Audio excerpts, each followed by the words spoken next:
lang sa Metro Manila, pati rin sa Mega Manila.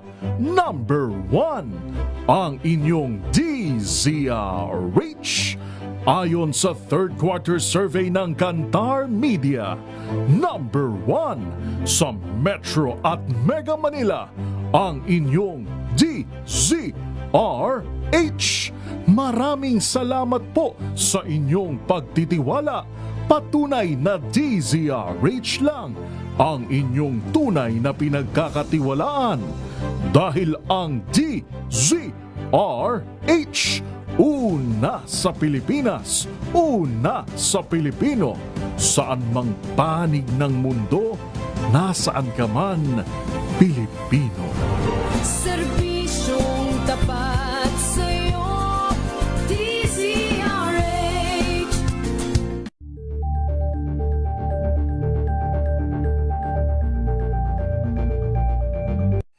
Mga balitang gigising sa inyong umaga. Mga balitang kailangan mong malaman. Mapapakinggan sa ACS Balita sa 2x2. Kasama sina Anthony Taberna at Jerry Baha. Lunes hanggang Biyernes.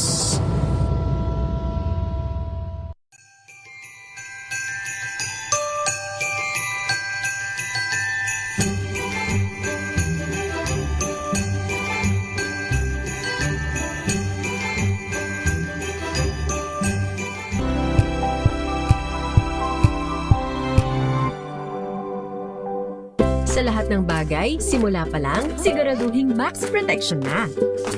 Kasi pag kulang ang proteksyon, baka madaling masira. Sa ngipin, dapat may max protection din. Max Alaga ng Unique Toothpaste. With Max Protect Formula, help stop cavities before they start, while keeping breath fresh. Try Unique Maximum Fluoride Protection. Para Max Alaga, Max Protektado.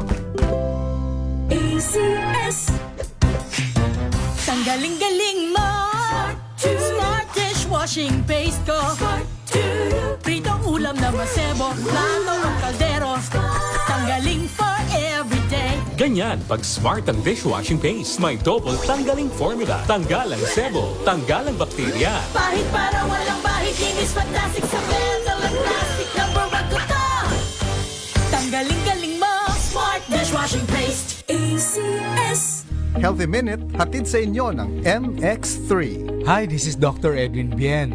Napapansin mo ba na yung hininga mo ay nagkakaamoy na? O nasabihan ka ng iba na may amoy nga? O hindi na lang ikaw, katrabaho mo, kaopisina mo, o kaibigan mo, pagtabi sa'yo naamoy mo, kakaiba ang kanyang hininga? Baka naman mahilig siyang magkape. At kung ano-anong kape na lang dyan ang iniinom niya ha? Hindi porke ito ay nadidinig niya sa social media, it means healthy yan. Alam po ninyo, ang pagkakaroon ng halitosis o ito yung amoy sa ating hininga ay hindi lamang problema sa ating ngipin, hindi lamang problema sa ating lalamunan. Nakita ng pag-aaral ng mga doktor na malaking bahagi nito ay dahil doon sa tinatawag na GERD or GERD. Ang ibig sabihin nito ay gastroesophageal reflux disease. Ito ba yung mga taong nangangasim ang kanilang sikmura, nagkakaroon ng gastritis dahil sa kanilang mga kinakain? Sample na lang yung mga kape nga na masyadong acidic. Isama na ron ang cola drinks. Idagdag pa natin ang pagmimiss ng ating mga pagkain sa tamang oras. Para maiwasan ito, hanapin nyo lamang po yung bang mga non-acidic drinks. At dito pumapasok yung ating produkto MX3 na nagtataglay ng alpha, beta at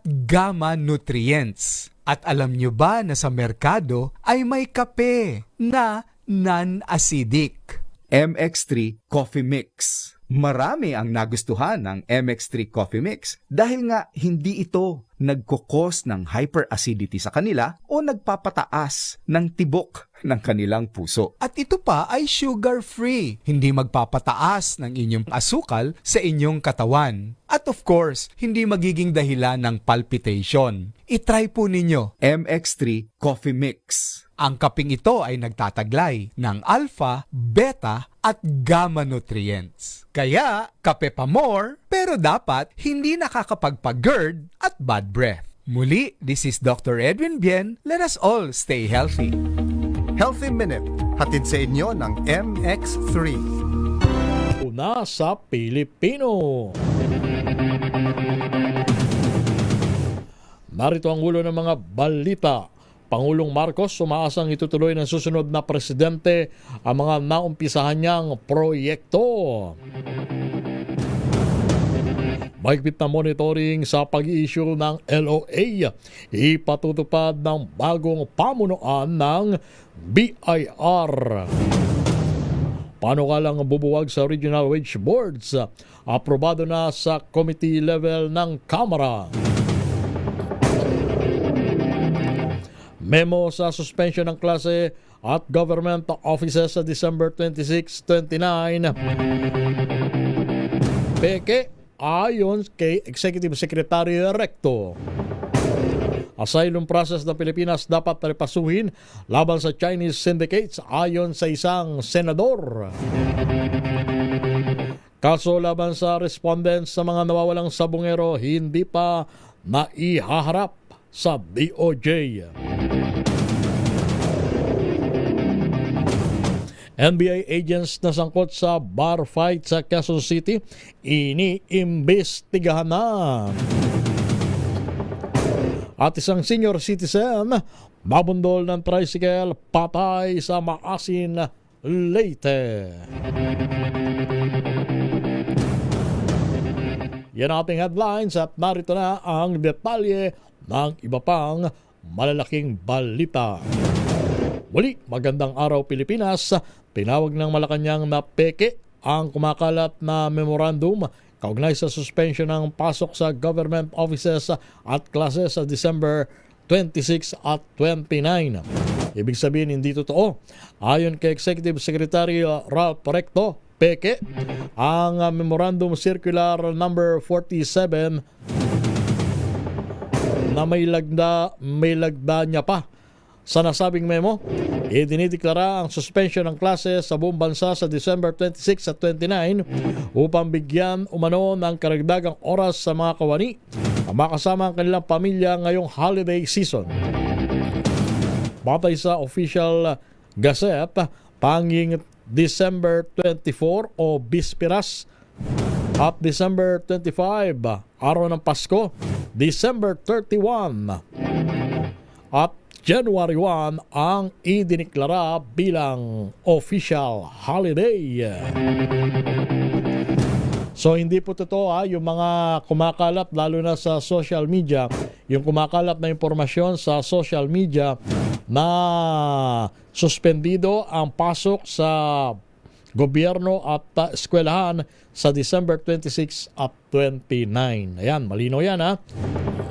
Sa madalit salita, mukhang kahit ang Malacanang ay nabibiktima ng fake news.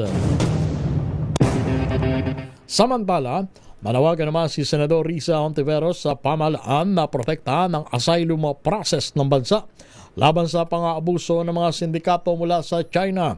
Ito ay kasunod ng inilahad sa kanyang privilege speech na modus ng mga kriminal mula sa naturang bansa na nagkakanlong sa Pilipinas gamit ang asylum process. Namatid ng ilang mga sangkot sa krimen sa China ang nagtatago sa Pilipinas ngunit hindi ma-deport dahil sa aplikasyon sa kanilang asylum. Aminado si Hontiveros na kinukupkop ng Pilipinas sa mga biktima ng pagmamalupit sa ibang bansa, gaya ng pagkupkop doon sa mga Hudyo noong Holocaust, mga Hindu noong panahon ng partition, Syrian, Palestinian at mga refugees mula sa Rohingya. Ngunit bago ito sa mga Chinese national na huhuling sangkot sa illegal na aktibidad. Dahil dito duda ang mga senador na kapabayaan lang ang nangyari at sinabi na posible itong isang kapiwalian.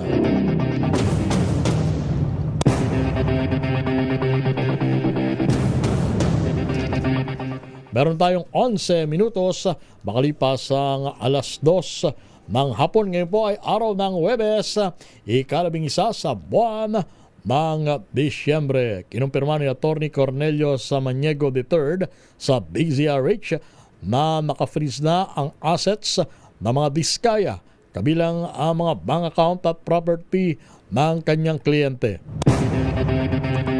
Kasabay nito, idiniin ng abogado na pinupuntirya ngayon ang mag-asawa dahil sa malalaking pangalan na ibinunyag nila nasangkot sa flood control scandal.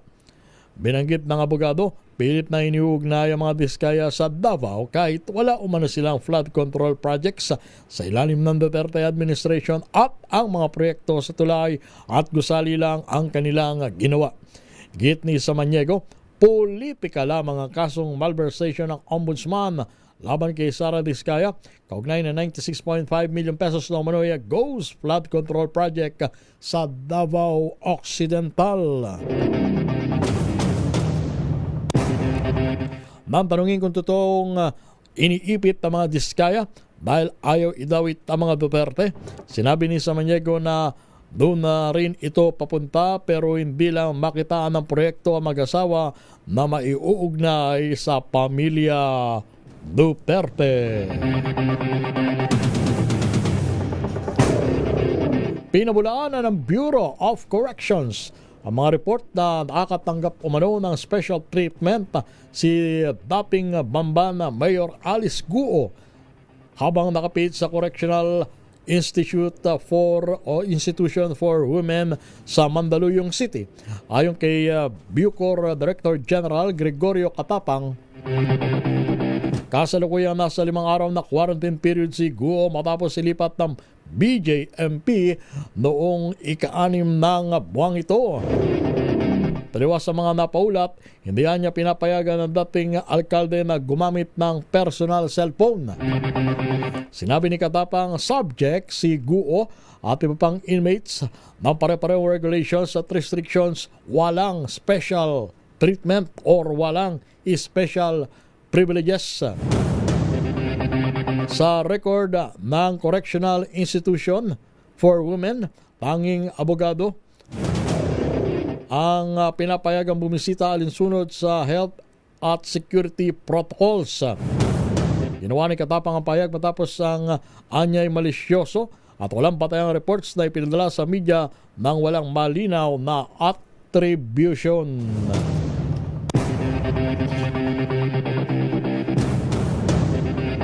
Magbabala ang Armed Forces of the Philippines sa publiko laban sa mga nagpapakalat ng naratibo ng transition government.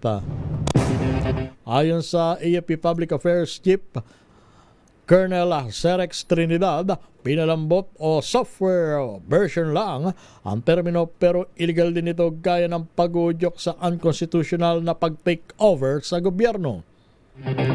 Ito ang naging reaksyon ni Trinidad sa panawagan ni dating Defense Secretary Norberto Gonzales na transitional constitution lamang ang makakapawi sa agam-agam ng taong bayan tungkol sa issue ng katiwalian.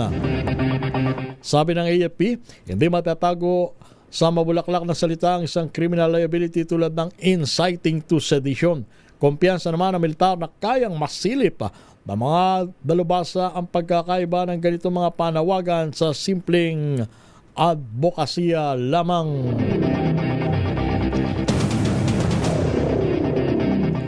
Samantala, isinailalim muli ng National Grid Corporation of the Philippines ang Visayas Grid sa Yellow Alert ngayong araw simula alas 5 ng hapon hanggang mamayang alas 6 ng hapon. Ayon sa kanilang advisory, naging manipis ang supply ng kuryente gawa ng tumataas na demanda partikular sa Mindanao region. Kaugnay nito, nasa 16 na planta ngayon ang patuloy na bumababa ang supply habang nanatiling normal ang grid sa Luzon at Mindanao.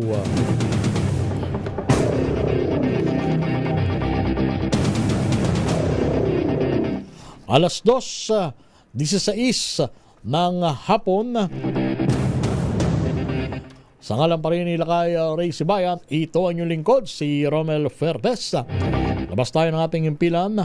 Pangulong Ferdinand Marcos Jr. umaasang itutuloy ng susunod na presidente ang mga nakumpisahan niyang proyekto. Report mula sa Palasyo ng Malacanang, RH number 14, Let Narciso Maringlet. Robel, hangad ni Pangulong Ferdinand Marcos Jr. na maipagpatuloy ng susunod na Pangulo ng Bansa ang mga proyektong sinimulan ng kanyang administrasyon. Ayon sa Pangulo, mahalagang makapili ang publiko ng mga susunod na leader na may maayos na pamamalakad para hindi maputol ang mga reforma kahit matapos ang kanyang termino. Araw-araw anya silang kumukonsulta sa mga tagapayo para makahanap ng epektibong paraan ng pagresolba sa mga problema ng bansa dahil iba na ang mga hamon ngayon kumpara noon. Sabi ni Pangulong Marcos, kung maayos ang pinipiling presidente, mas lalaki ang tsansang tumagal at gumanda ang pagbabagong nasimulan. Narito si Pangulong Marcos. Every day, we spend hours with my advisors thinking, think out of the box. Stop thinking the same old way. It doesn't work anymore. My hope, and the reason the structural change is important, is because kahit wala na ako rito, sana yung mga pagbabagong na simula namin o na tumatakbo na, matuloy-tuloy na para hindi na matanggal. Do it in such a way that it will continue, it will even get better, especially if we choose our presidents well. Si Pangulong Bongbong Marcos. Ito si Let Narciso para sa DZRH. Una sa Pilipinas, una sa Pilipino. Mahigpit na pag-monitor sa pag-i-issue ng LOA, ipatutupad ng bagong pamunuan ng Bureau of Internal Revenue. Balita mo yan, RH number 28, Paring Raymond Dadpaas. Paring Raymond. Paring Romel, kumikilos na ang bagong pamunuan ng Bureau of Internal Revenue upang matugunan ang reklamo laban sa paggamit ng LOA o Letter of Authority ng kanilang mga tauhan. Ayon kay Commissioner Charlito Mendoza, matapos niyang suspindihin ang mga field audit, ay pinasusumiti niya lahat ang mga Revenue District Officers o RDO at Regional Director ng Inventaryo ng mga inilabas nilang LOA. Ito'y upang matukoy kung ano ang nangyari at resulta ng mga LOA na kanilang inisyo.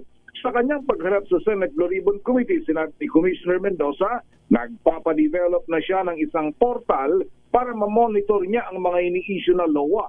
Naniniwala itong kung alam ng mga tao ng BIR na nakabantay sa kanilang commissioner ay mababawasan ang pang-abuso sa paggamit ng LOA. Tugon ito sa reklamo ng mga negosyante na ipinarating sa mga senador na sila ay ginigipit ng mga tao ng BIR gamit ang LOA ng ilang beses sa isang taon. Narito si BIR Commissioner Charlito Mendoza. That's why I have directed the creation of a portal where I can monitor near time the status of all pending letters of authority. Right after I issue the order directing the suspension of all field audits, my succeeding order is to submit an inventory of all the status of all pending letters of authority. So nagsasabit po ang mga offices natin ngayon and I have directed the creation of a portal. Well, I can track ano na po ba ang nangyari sa particular LOA na ito, nasa ang stage na ba siya, magkano ba ang actual na nasingil, because it produces the CCTV effect. If the people on the ground knows that the commissioner or the central office is meticulously monitoring the implementation of LOA, mas naiiwasan po yung abuse of discretion sa pagkakandak ng audit. Thank you, Mr. Chair.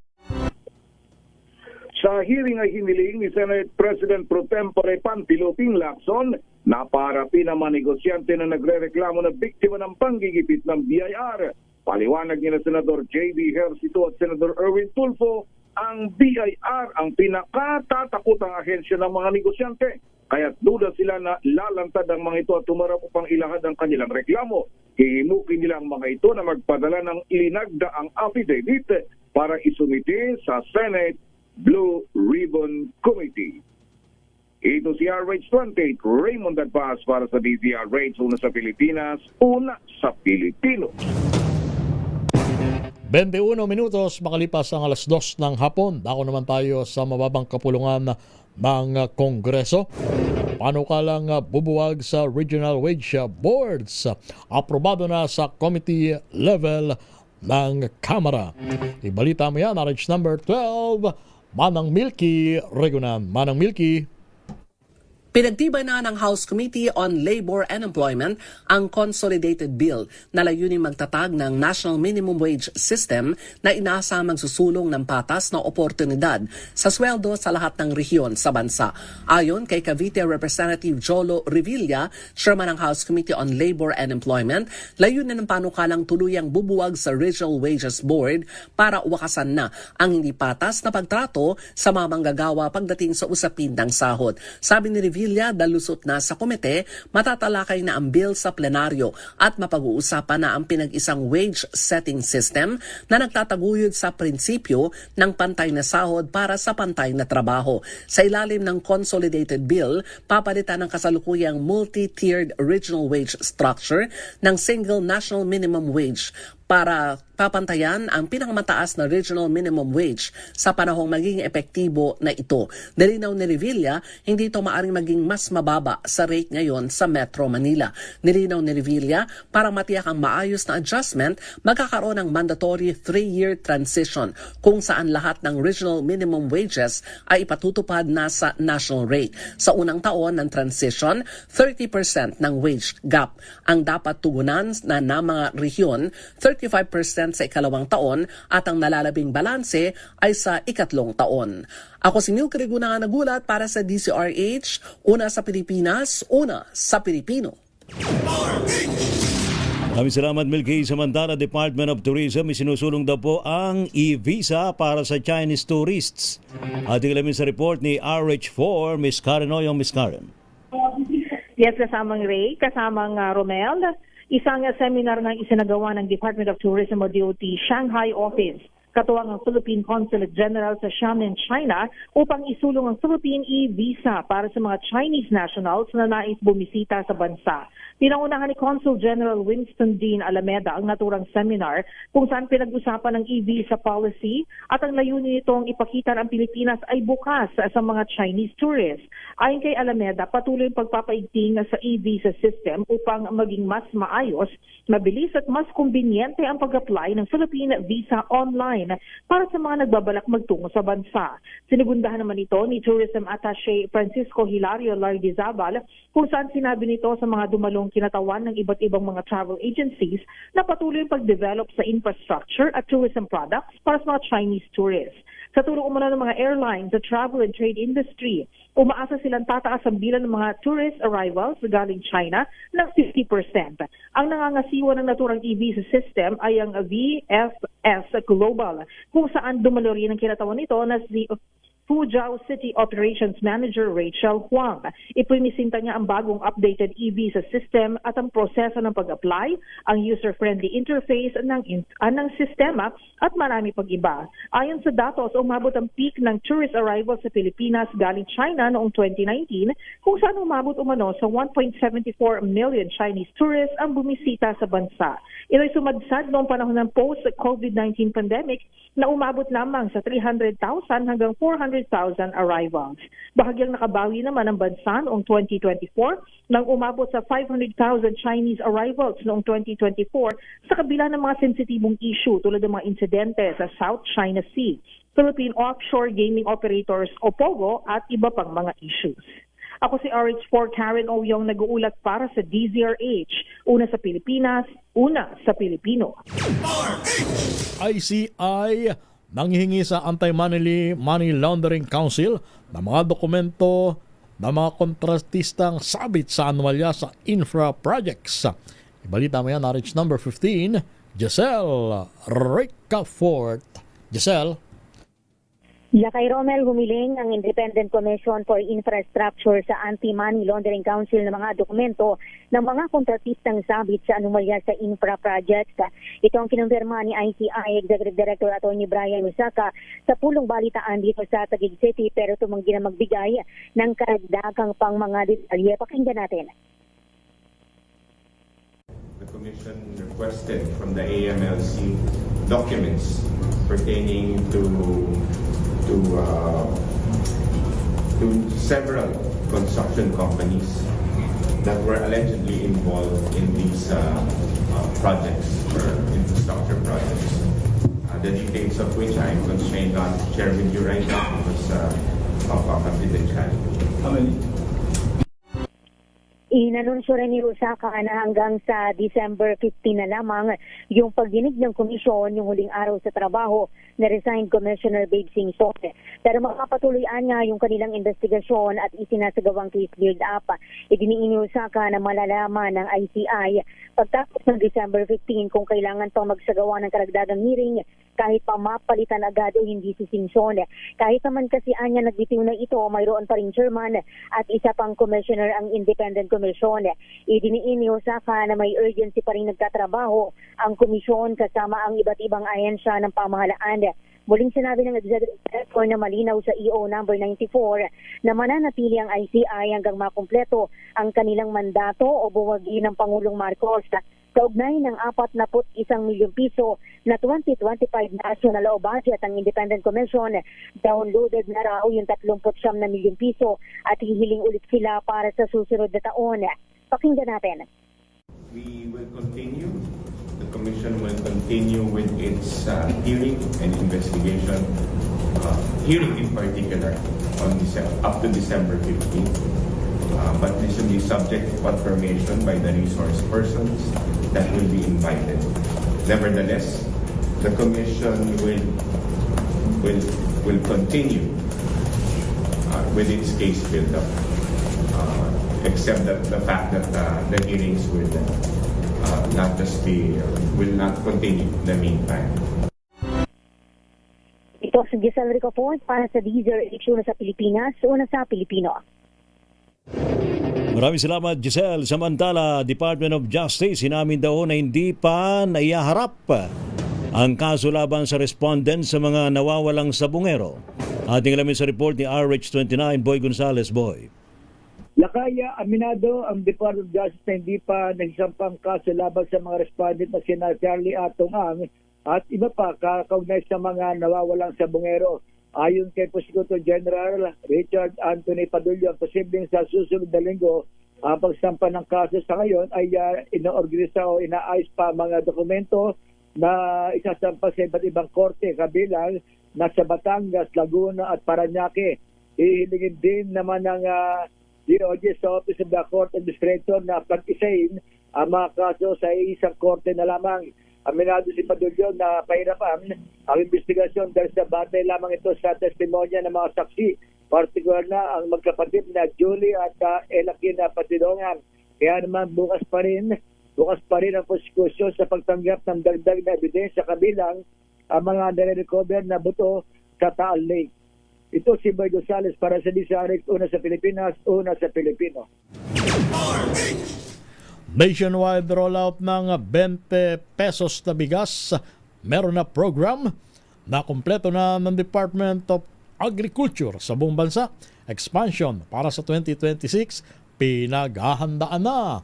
Ibalita mo yan, RH number 5, Val Gonzales. Romel, nakompleto na ng Department of Agriculture ang nationwide rollout ng 20 bigas. Meron na program sa lahat ng 82 probinsya sa buong Pilipinas. Ito ang inihayag ngayon ng DA 3 linggo bago ang pagtatapos ng taong 2025. Ayon kay Agriculture Secretary Francisco Chu Laurel Jr., ang huling paglulunsad ng programa ay ginanap sa Maguindanao del Norte kung saan ipinakita ng DA ang kanilang suporta sa mga magsasaka at mangingisda sa nabanggit na rehiyon. Aniya, ang pagkakakumpleto sa target ng programa ay isang malaking hakbang para mabigyan ng murang bigas at murang bilihin ng mamamayang Pilipino. Sa kasalukuyan ay nasa kabuuang 429 na lugar sa bansa makakabili ng 20 pesos na bigas at iba pang mga produktong agrikultura. Sa darating na taong 2026 ay target pang mailapit ng DA ang murang bilihin sa 15 milyong kabahayan nationwide upang masiguro ang food security sa Pilipinas. Ako si Val Gonzales, DZRH, una sa Pilipinas, una sa Pilipino. Maraming salamat na Val Gonzales. Bagit naman sa 2 milyong pisong halaga ng shabu. Basabat sa bypass operation, 3 ang arestado sa Parañaque City. RH number 27, Noche. Kakas, Mr. Noche. Romel at Lakay Raya hindi nakapurma sa pag-aresto ang tatlong big time drug pusher sa ikinasang bypass operation sa lungsod ng Parañaque. Nasa 2.1 milyong piso halaga ng hinihinalang shabu ang nasabat ng mga operatiba ng Parañaque City Police Station Drug Enforcement Unit sa 3rd floor ng Unit 2908 sa Aguara State Barangay Baclaran. Arestado ang high-value target na si alias Okrapa, al 31 anyos, Roel at alias Francis, 43 anyos. Nakipag-deal ang mga suspect sa police pusher buyer sa nabanggit na lugar. Matagal ring sinurveillance ang illegal drug activities ng mga suspect bago nabingwit ng mga operatiba na maharap sa kasong paglabag sa Comprehensive Dangerous Drugs Act of 2002. RH sa 27, no chikakas DZRH, una sa Pilipinas, una sa Pilipino. Maraming salamat, Noche. Samantala, Malabon, LGU, patuloy daw po ang panawagan. Anong panawagan natin alamin sa report ni RH23, Edwin Duque? Edwin, ano yung panawagan? Lakay kasabay nagpanawagan doon sa mga nais pag-date. Ito yung donation drive campaign. Ito na ngayon, Lakay Ray, ay pinasalamatan ng Malabon NGOs kayon ang lahat ng mga nabahagi ng kanilang mga libro sa unang araw pa lamang ng donation na drive kahapon. Ay kay Mayor Jenny Sandoval, patuloy din nilang inikayat ang lahat ng mga Malabedyo na mag-donate ng kanilang mga libro para suportahan na bigayin ng Malabon City Library, ngayong Library and Information Service o LIS month para mapalawak pa yung dami ng kabataang makapag-aral at makabasa ng mga aklat. Sa temang aklat na handog mo o humog sa isipan ko, layunin ng kampanya na mas mapaunlad ang imahinasyon at magkatuto ng mga kabataan sa lungsod. Sinabi ng alkalde na bawat aklat, gamit man o bago, maaaring maging daan sa mas maliwanag na kinabukasan. Kaya hamon ito na para na't mamahagi ng kaalaman, mag-donate ng libro ngayon. Maaaring dalhin ang kanilang mga aklat mula alas 8 ng umaga alas 5 hapon. Bukas na lamang ito, Lakay Ray, araw ng Biyernes sa Malabon City Hall Lobby. RH23, Edwin Duque, tagulat sa DZRH, una sa Pilipinas, una sa Pilipinas. Rapido, rapido, rapido, hataw, balita. Abangan po mga kaibigan ng mga balita mula po sa mga probinsya. Senior citizen, nabundol daw po ng tricycle patay sa Maasin City, Leyte. Isang NPA member ang patay sa nangyaring bakbakan sa Northern Samar. 1.3 milyong pisong halaga daw po ng shabu na kumpiska sa Molundo, Lanao del Sur.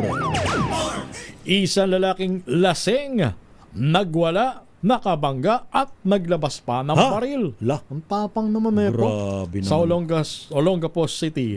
Harap siya ngayon sa patong-patong na kaso. Sakpul. Samantala, higit dapat 7,000 pisong halaga ng shabu na kumpiska sa bahay ng magsasaka sa Asingan, Pangasinan. Top 9 most wanted persons sa Iloilo arestado. Samantala naman, sa iba pang abangan nating balita, grupo daw po ng Sambayanan na Negros nagrally. Ano kaya ang paksa ng kanilang rally?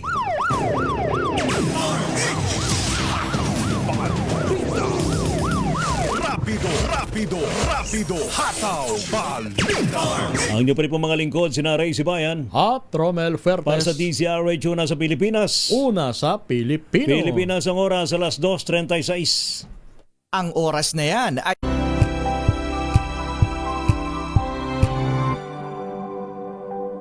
Wow, ang saya. Isang barangay na labada, puro mancha pa. Goodbye, pahinga. Mommy, isang laba lang yan sa Pride Bar Blue. May powerful stain-away enzymes na malupit sa dunit mancha. Hindi masakit sa kamay. Isang labalang Hello, pahinga. Hello, pride. ACS. May nagbago. May arte. May budget. Akala nyo lang yon. So solid. White Rose Papaya. Wow, White Rose. White Rose Papaya. Wow, White Rose. White Rose Papaya. May glow up with the White Rose Papaya. White Rose Papaya. May puti power times 2 kasi may papaya at niacinamide. May shea butter and tea tree oil pa. Kutis sulit ang glow up. White Rose Papaya. Kutis sulit ang glow up. ACS. Amoy forever. Amoy LQ. Amoy New Caleb Berry Blooms. Amoy kala, amoy good vibes. Jiggy Manikad po. Bilang isang broadcaster, malaga sa akin ng tamang impormasyon. Sa lahat ng bagay, kahit sa kape, mapanuri ako. Kaya dito ako susubukan ng MX3 Coffee. Ito'y low acid, cholesterol free, at may vitamin C plus calcium. Sigurado ako sa MX3 Coffee. Dito ako bilib.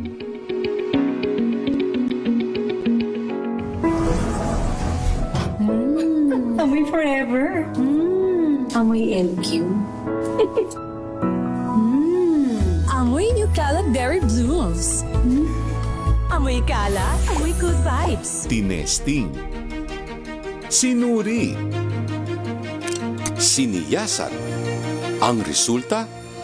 Super effective ang Shield sa pagpatay ng bakterya at virus. Shield Antibacterial Soap. Believe ang mga eksperto sa Philippine Nurses Association. At si Mami. Tiwala ako sa Shield. Shield Antibacterial Soap. Napatunayang mabisa. Ang mga nurse, tiwala. ACS. Amoy forever. Amoy LQ. Amoy New Caleb Berry Blooms. Amoy kala, amoy good vibes.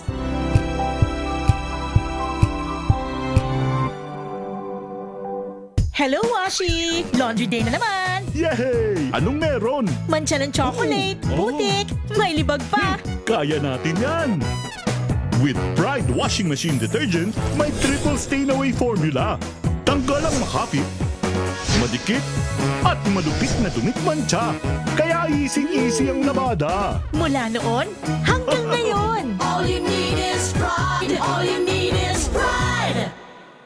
ACS.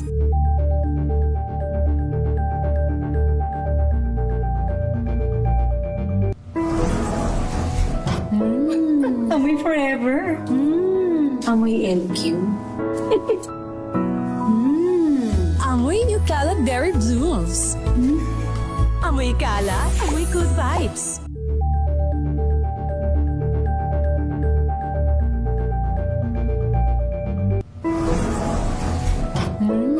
Amoy forever.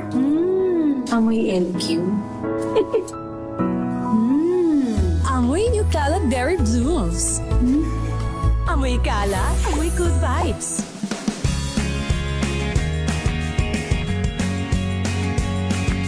Now we are unboxing MX Sweet Coffee. Each box has 10 sachets of low-acid and sugar-free coffee. You can have it hot or cold. Bring it with you anytime, anywhere. Shop at Lazada, Shopee, and in leading drugstores nationwide.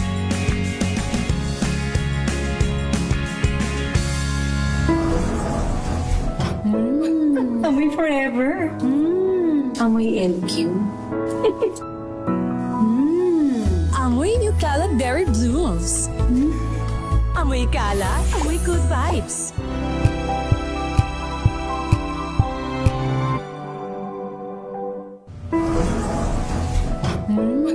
Amoy forever. Amoy LQ. Amoy New Caleb Berry Blooms. Amoy kala, amoy good vibes.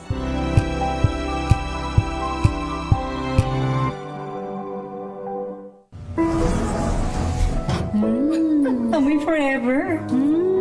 Amoy LQ. Amoy New Caleb Berry Blooms. Amoy kala, amoy good vibes.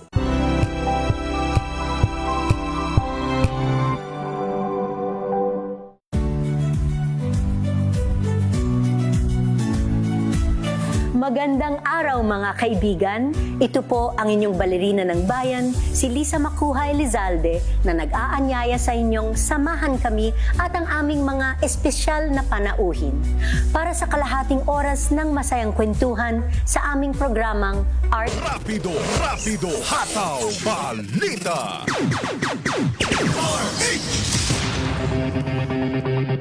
Ang niyo pong mga lingkod, mga kaibigan, Sinaray Sibayan at Romel Fuertes. Para sa DCRH, una sa Pilipinas. Una sa Pilipino. At muna alamin ang update mula sa Camp Crame, PNP, kasado na hong magtaas ng full alert simula simbang gabi. Ating alamin sa report ni Edniel Parosa. Edniel. Ray, magdedeklara ng pinakamataas na full alert status sa pambansang pulisya para sa ligtas Paskuhan ngayong taon. Sisimulan yan kasabay ng pag-arangkada ng simbang gabi ng mga Katoliko sa 15 ng Disyembre.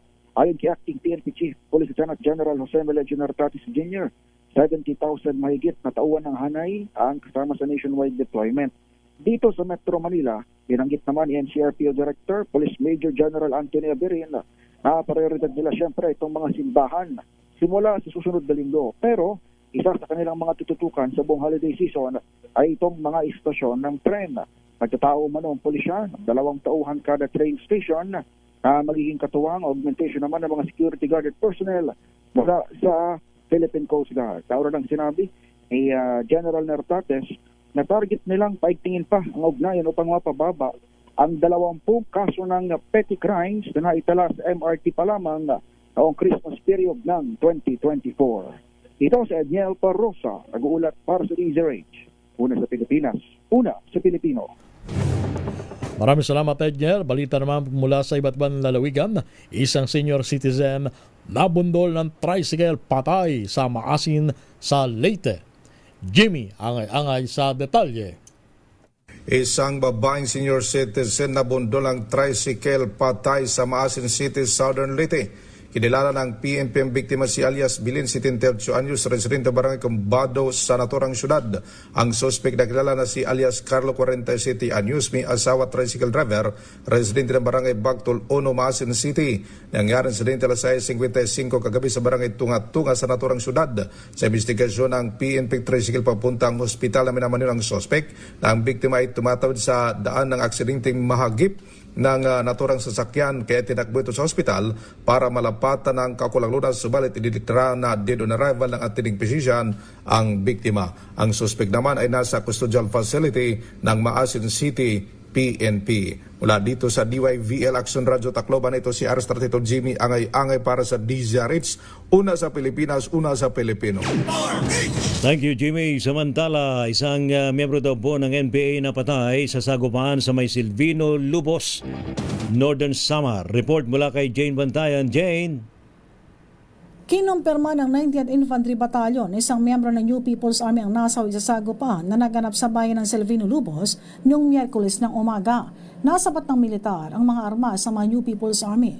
Ang pagkakasawi ng NPA naganap nang maglusad ng operasyon ng militar mula sa 90th Infantry Commando Battalion sa ilalim ng operational control ng 8th Infantry Brigade Philippine Army dahil sa sumbong ng mga residente na may nakikitang armadong grupo nagsasagawa ng pangingikil sa mga residente, lalo na sa mga magsasaka. Sa nasabing operasyon na enkwentro ang tropa ng NPA ng Sub-Regional Guerrilla Unit, Sub-Regional Committee Emporium ng Eastern Visayas Regional Party Committee.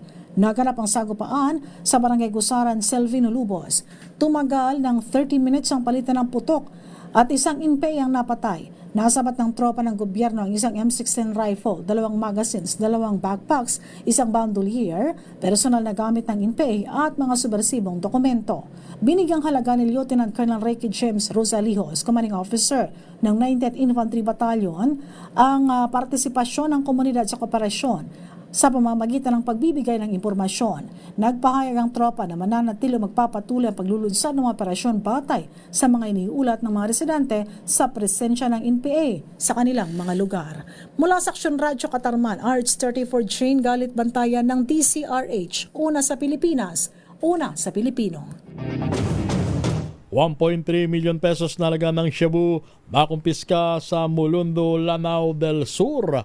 Ibalita mo yan, RH number 19 Paring Jun, di makutak. Paring Jun. Paranganal na Paranglakay, isang panibagong may tuturing na major accomplishment kontra droga na nakamit ng Provincial Police Office ng Lanao del Sur. Matapos sa kumagat ang isang drug peddler na ng Cebu nagkakalaga ng 1.3 million pesos. Na kung saan ay nagkakalaga ito ng 1.3 million pesos sa isang undercover agent. Naganap ang bypass. Hello? Go ahead, June. Go ahead, June. Good. Yes.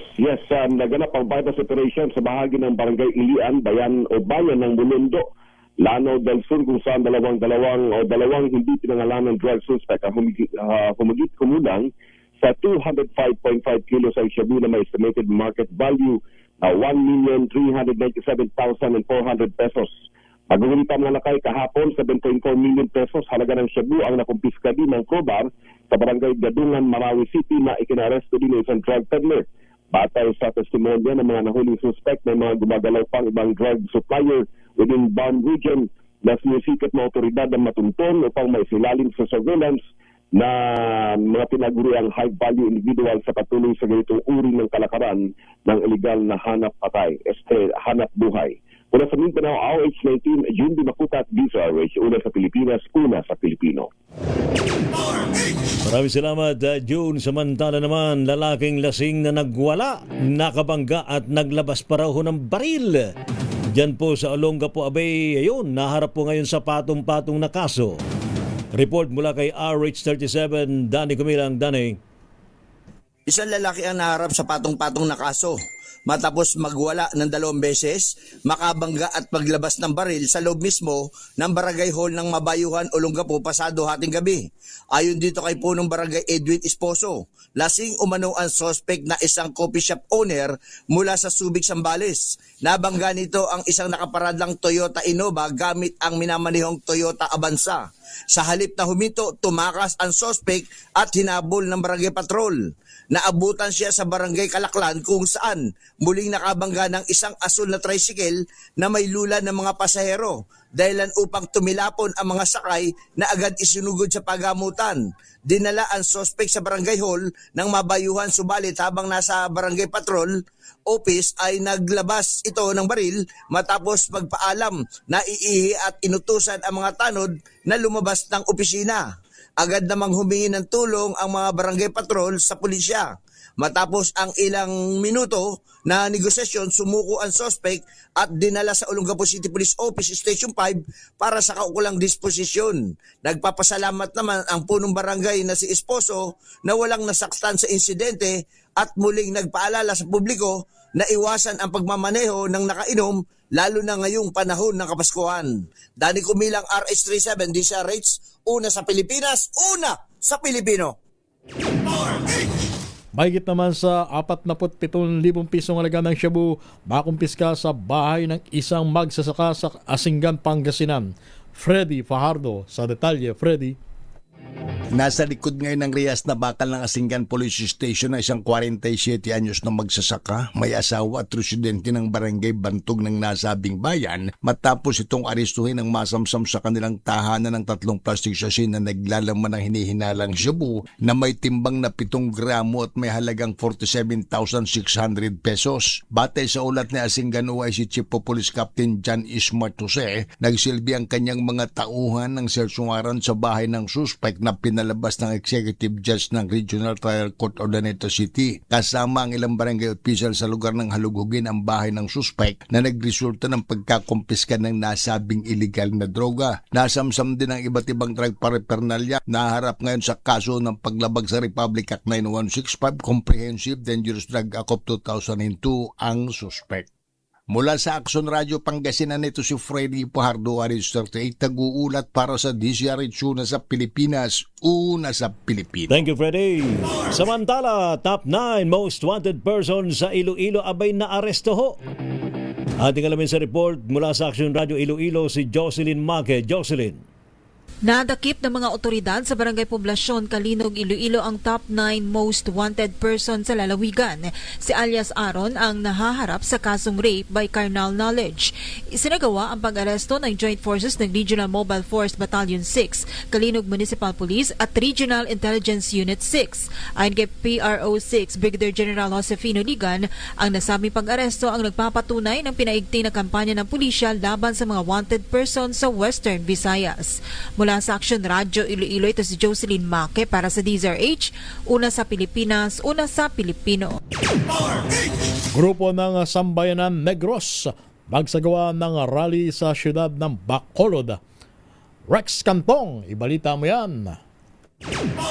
Sumindi ng kandila at nag-alay ng panalangin ang grupo ng Sambayanan Negros upang masapagunita ng dalawang mga kasama nitong na pinaslang matapos na pinatay umano ng mga miyembro ng CPP-NPA. Ito ay kasabay ng kanilang pagunita sa ika-77 na International Human Rights Day. Ang dalawa nitong mga kasamaan na sina John Michael Habagat na pinaslang noong Abril 5 taong 2023 na isang Indigenous People Sectoral Representatives at kagawad Ariel Kalumboy na pinatay noong Nobyembre 3 taong 2025 na presidente ng Sambayanan Negros Kawayan Chapter.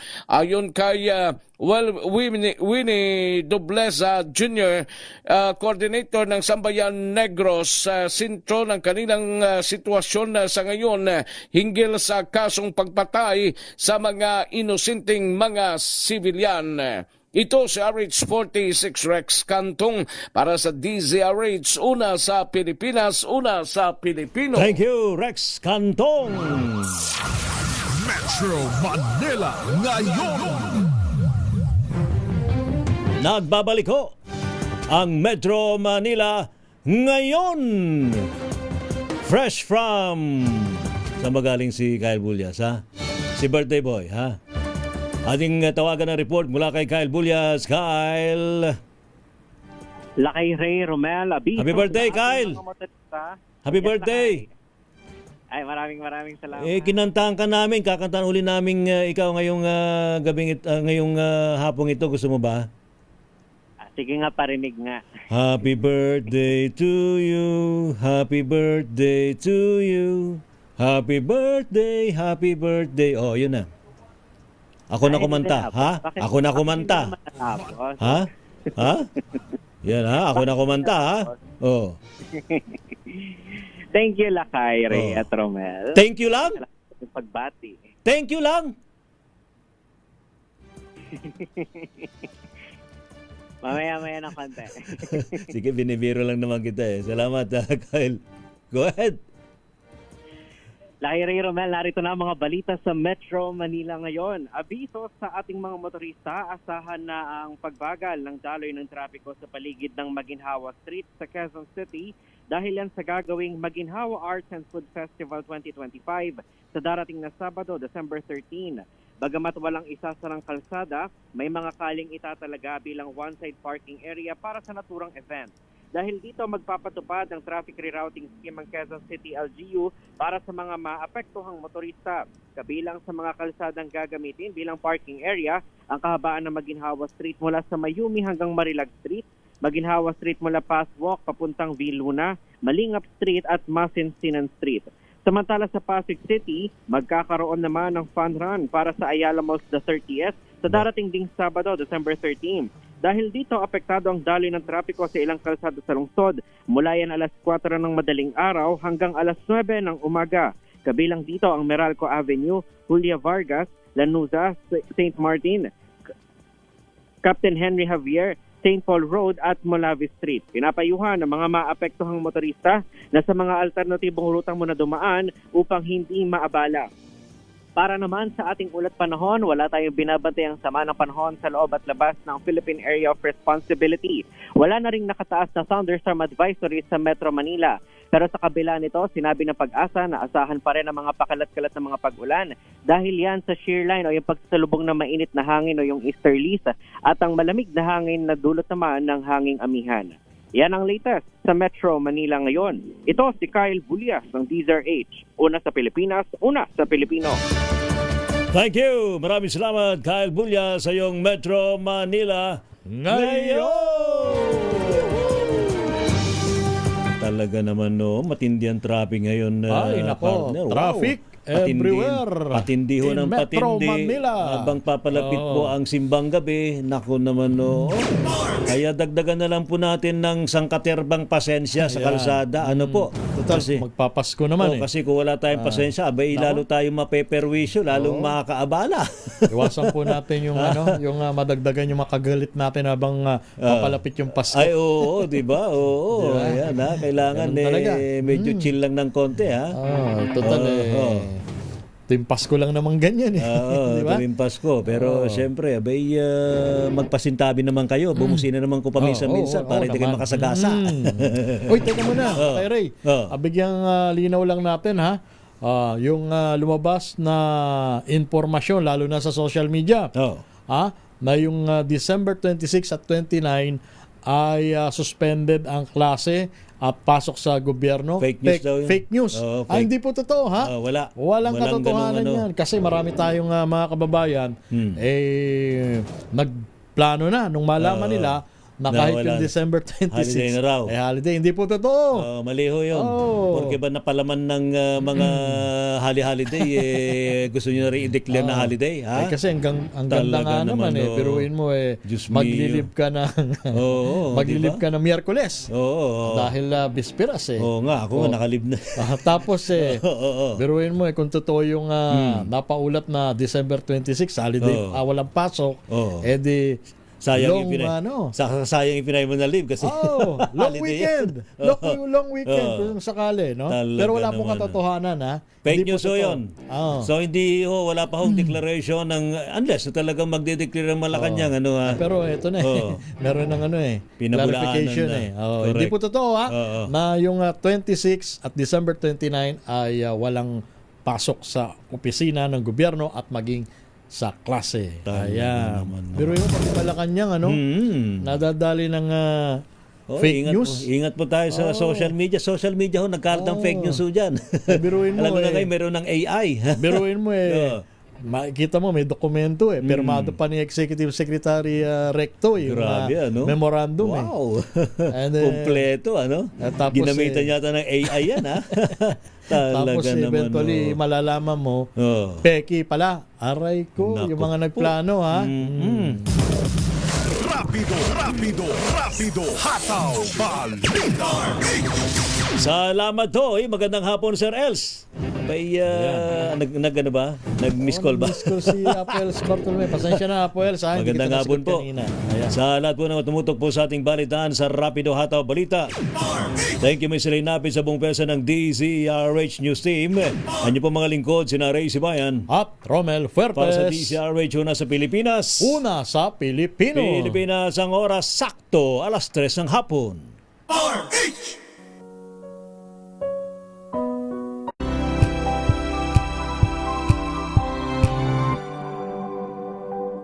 Sa lahat ng bagay, simula pa lang, siguraduhing max protection na. Kasi pag kulang ang proteksyon, baka madaling masira. Sa ngipin, dapat may max protection.